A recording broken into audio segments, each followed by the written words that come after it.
మాతృదేవోభ పితృదేవోభ అస్మద్గురుభ్యో నమ. శ్రీ శ్రీ శ్రీ త్రిదండి చిన శ్రీమన్నారాయణ రామానుజ జీయస్వామి వారి పాద పద్మాలకు నమస్కరిస్తూ, భగవద్బంధులారా, ఎందరో మహానుభావులు అందరికీ వందనాలు అన్నమాట. 1996లో నేను ఒక పెళ్ళికి ఉడిపి వెళ్ళాను. అక్కడ అనుకోకుండా ముంబై నుంచి మా వదిన గారు వస్తే ఆమె జాతకం చూస్తూ ఉంటుందన్నమాట. చేతులు చూస్తూ ఉంటుంది. చూసి మా తమ్ముడు చేతులు చూసి, సముద్రంలో చేపలు ఎట్లో నీకు అట్లా డబ్బులు వస్తాయి అని ఆయనకు చెప్తుంటే విన్నా అనమాట. నాకు ఏదో ఆశ కలిగి నేను కూడా చేయబెట్టాను ముందు తీసుకెళ్ళి. నీ చేతిలో గీత లేదయ్యా, నీ జీవితం చాలా కష్టమైంది అని చెప్తే నాకు కొంచెం బాధ అనిపించింది. ఎందుకంటే తమ్ముడికేమో సముద్రంలో చేపల్లాగా డబ్బులు వస్తాయంట, కానీ నా చేతిలో మాత్రం గీత లేదని చెప్పింది. కొంచెం బాధగా, వయసు చాలా చిన్నది నాది, బాధపడుతూ ఆ బావి దగ్గర కూర్చున్నాను. బెంగళూరులో శ్రీమతి కుసుమ భట్ గారు అని ఉంటారు, మా కజిన్. ఆమె వచ్చి, నువ్వు విష్ణు సహస్రనామం చదువు అన్నది. కరెక్టే, అది చదువుమన్నారు, కానీ ఎట్లా చదవాలో నాకు తెలియదు కదా అని అక్కడ దేవుడి గదికి వెళ్తే ఆ ఇల్లు మంచిది కాబట్టి అక్కడ విష్ణు సహస్రం పుస్తకం దొరికిందండి. ఆ పుస్తకంలో ఉన్నదాన్ని ఎట్లా చదవాలో నాకు తెలియదు అని చూస్తే పక్కగా ఒకటి టేప్ రికార్డర్ ఉండే, పక్కనే ఒక ఎంఎస్ సుబ్బలక్ష్మి గారు క్యాసెట్ ఉండే అనమాట. దాన్ని ప్లే చేసి చదవని మొదలుపెట్టాను. ఆ రోజు స్టార్ట్ చేసింది ఈ రోజు వరకు ఇప్పుడు 28 సంవత్సరాలు అయిందనమాట.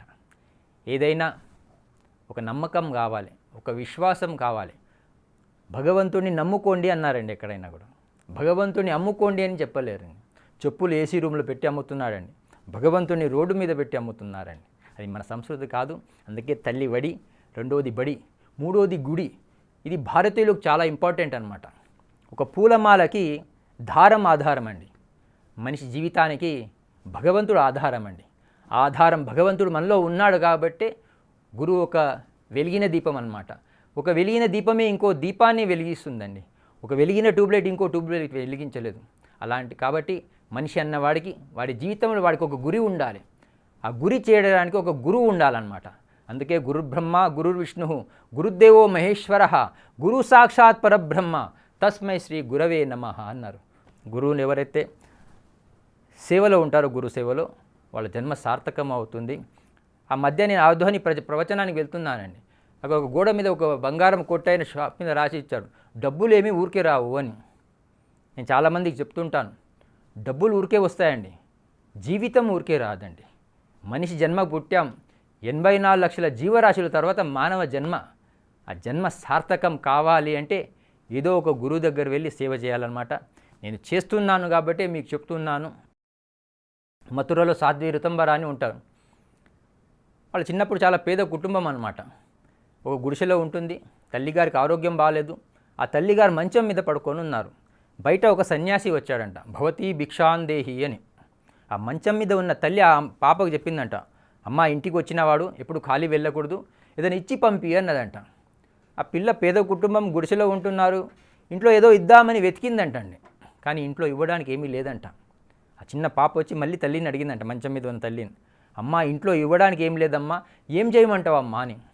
ఆ మంచం మీద ఉన్న తల్లి ఆ పాపకు చెప్పిందంటండి, ఆ భూమిలో ఉన్న మట్టిని తీసి దానం చేయని నేర్పించిందంటండి. ఆ తల్లి దానం చేయమని నేర్పించింది కాబట్టే ఆమె సాధ్వి ఋతంబరగా మారిందండి. ఎప్పుడైనా మథుర వెళ్తే వెళ్ళండి, ఆశ్రమం ఉంటుంది. ఈరోజు కూడా ఆమె ఆశ్రమానికి ఒక ఉయ్యాల, ఆ గేటు ఉయ్యాల ఉంటుందండి. ఎందుకంటే మథురలో ఆడపిల్లలు అనగానే చంపేయడము, ఏదో చెత్తాకుండీలో వేయడం జరిగేదన్నమాట. అలాంటి సందర్భంలో ఆశ్రమానికి ఒక ఉయ్యాల పెట్టి ఈరోజు కూడా ఒక్కొక్క అమ్మాయిని ఒక్కొక్క ఝాన్సీ రాణిగా తీర్చిదిద్దిందన్నమాట. ఆ గురు సంబంధం అన్నమాట. ఢిల్లీలో ఉన్న రిచెస్ట్ మ్యాన్ వచ్చి అక్కడ ఉన్న అమ్మాయిని కోడలుగా తీసుకెళ్ళాడండి. కాబట్టి ఆ గురు సంబంధమే శాశ్వతమైన సంబంధం. ఏది ఉన్నా కూడా గురువుకి మించిన దైవం లేదన్నమాట. ఆ గురు పరంపర మళ్ళీ రావాలన్నదే మా తపన. స్నానం, ధ్యానం, దానం, ఇది మనిషికి చాలా ఇంపార్టెంట్ అనమాట.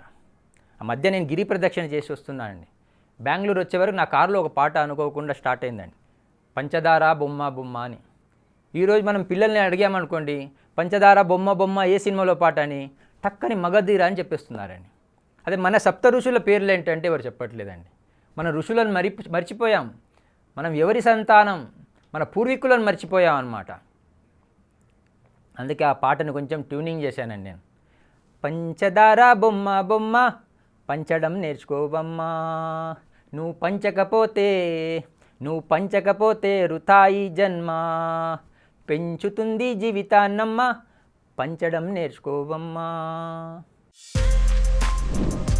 For more videos like this, subscribe Big TV channel.